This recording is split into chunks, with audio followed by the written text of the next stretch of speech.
Hello, I will be showing you how to fix the red ring of death. It's very easy, and for you idiots who think of this first, look, I have it. Turn it on, and then you get the red rings. All you have to do is turn it off, press the power button, and notice the things are still red.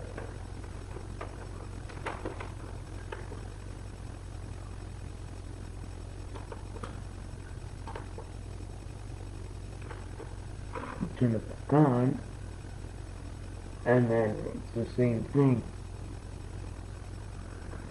Fixed. There you have it. Fixed. It's brand new. Thank you for watching. I hope this helps out.